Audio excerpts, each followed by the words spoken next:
once they're on the field, all of this notion of I'm in it for myself, that's out the window. Oh, is it? Because they all want to win. If they get their deal. The number one reason you get paid equates to winning. You win, you get paid. Dak Prescott knows that. Jason Garrett understands that. All of these guys understand that. You can have great individual statistics, but you will bounce from team to team, and no one will. You won't stick if you can't prove that you can win. We see it with Antonio Brown. He got released from the Steelers because they're like, you know what? We haven't won with them, so let's just let him go. Okay, somebody else will then pick you up. But right now, with the names that you mentioned, the Dallas Cowboys look like a pretty darn good team. I might need to do the wings bet with you that he keeps talking about. I know Skip and Shannon bet Mountain Dew, right? Right. No, I'll bet some Dr. Pepper or something. And you're Amari Cooper stretch. Hey, he's waiting. He ain't playing right now. That's such a reach. He's sitting out.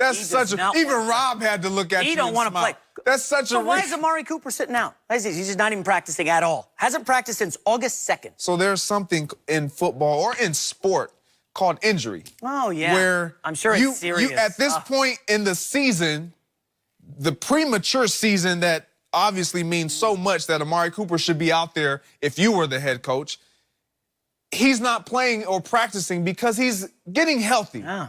Because there's something called the regular season that actually matters. Greg, my question to you is this. Okay, say they don't get a deal done and they decide to play it out, and Dak struggles or is mediocre this year.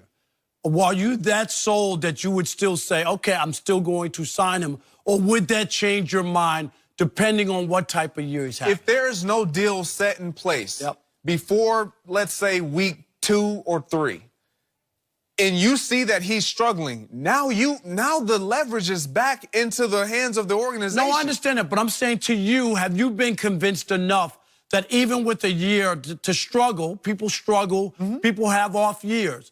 Have you seen enough that you still would say, despite the struggle, I'm going to sign him because he's my franchise quarterback. He's going to lead me to a Super Bowl? I have seen enough. Okay, that's what I'm asking. I have seen it personally. I've seen enough. When I weigh my pros and my cons, everyone wants to talk about, and I'm a receiver, his accuracy. Well, when I look at the accuracy of a quarterback, you have to have guys that are allowing you to get open. He's still and missing creating throws. He still misses throws. Okay. And he does hold on to the ball a little too long. But I think that's his discomfort with what he sees and what he has seen over his first couple, 2-3 years as route running. Now once he added Amari Cooper, we saw a completely different, confident Dak Prescott. Releasing the ball, getting rid of the ball, throwing the ball downfield. We hadn't seen that in Dak Prescott early in his career. Why? Because he didn't have the weapons. He didn't have the confidence in those guys that they were going to get open, that they were going to make the plays. So what does that require him to do? As a quarterback, you hold the ball too long. I played with a guy, Aaron Rodgers, that held the ball too long early in his career. That's just what you do when you haven't been out there. Let's not forget, this is year 4 for Dak Prescott. Yeah. We're making it seem like he's been this savvy veteran because he came in with that type of mentality, with that type of poise. So all of a sudden, we have this bar set that, you know what? He has to be Patrick Mahomes-esque. He has to be Aaron Rodgers. He has to be Tom Brady. No, he doesn't. He has to be Dak Prescott. He has to be Dak Prescott, and what they've seen is enough that will afford him to get that contract. But the numbers say he has regressed since his first year. According to the Football Outsiders, he was the 3rd-rated quarterback in his rookie year. Remember, didn't make the mistakes. Then he fell back to 17th in his second year. Last year, Greg, I can't stress this enough, all the numbers, the matters down in distance and who the opponent was, he was the 26th rated quarterback in the NFL after Andy Dalton, Mitchell Trubisky. Those are facts. He was not very good. And Greg, I got to ask, is that defense is catching up to Dak Prescott in year 3 when there was no tape on him coming out and he kind of shocked everybody? Or is it, hey, they got a new offensive coordinator coming in and Kellen Moore, who was his former backup? There's just so many factors. I think it would be crazy for the Dallas Cowboys to cough up $30 to $35 million for a guy like Dak Prescott at this stage in his career. So with all of that you're saying about him regressing, all quarterbacks regress.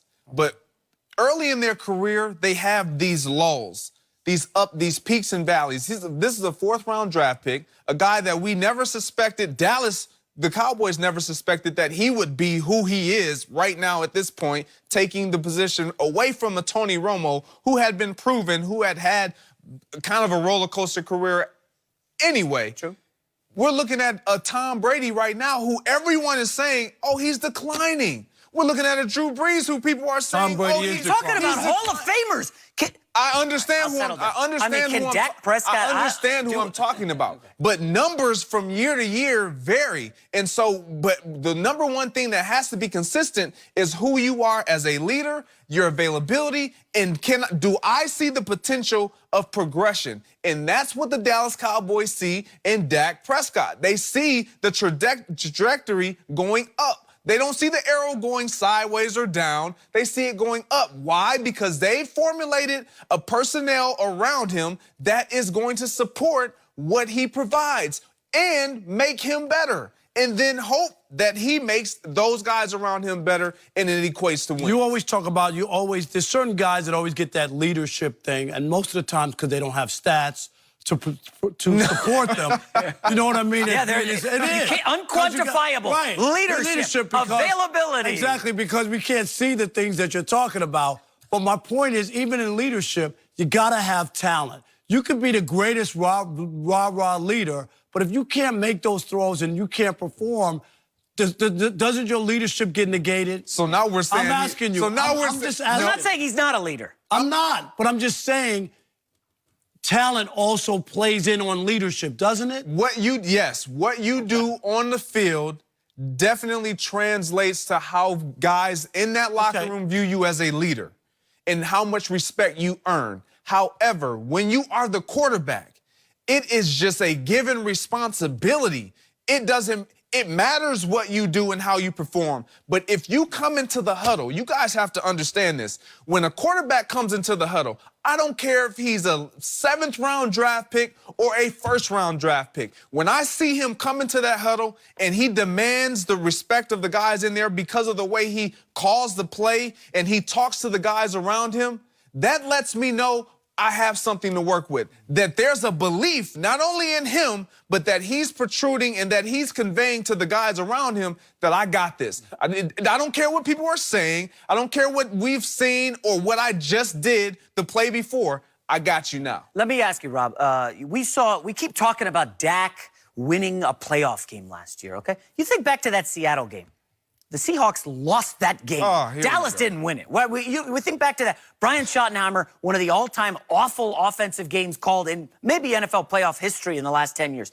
It was so bad. Seattle lost that game. They didn't let Russell Wilson throw the football at all. It was unbelievable. Dak got lucky in that one. So let me move on to the Rams game. Was that even a close game? I can't believe I had bet on the Cowboys in that like a moron. They got smoked. They could not stop the run. Dak Prescott was ordinary. After that early touchdown pass to Cooper, he was ordinary. I didn't see a leader at all in the playoffs And once they shut down the run with Ezekiel Elliott... Dak couldn't win the game for him. There was no way they were going to win that game. What did they do to improve that offense in the offseason, Rob? They added a 35-year-old tight end in Jason Witten, who last year at this time was preparing to call football games in a booth. I just don't see the Dak Prescott leap that he's talking about. What am I missing? What you're missing is experience. The greatest teacher in life is experience. That was his 2nd run at the playoffs. Last year, when the regular season was over, the requirement for Dak Prescott was, can he win a playoff game? You said you bet on him. I did. And you failed in the 2nd round of the playoffs. Took the L. But he absolutely got the first win that we all were saying he needed to get. There is a progression in sport. There is a progression at the quarterback position, and there is a progression in life. He's taking those proper progressions. I'm not saying Dak Prescott is going to be the top quarterback in all of National Football League this year, but he is going to be worth what the Dallas Cowboys are willing to pay him. Why? Because he's earned that value to that organization. And all I'm saying is, if I'm the Cowboys, I take a wait-and-see approach. I do, too. I just want to wait a little longer, and I'm willing to pay the extra money for him to prove me wrong. As long as you're willing to pay the extra money at that point, but I want him to prove me, to erase the doubts, to not be the 26th ranked quarterback, to win me a football game when we don't have a running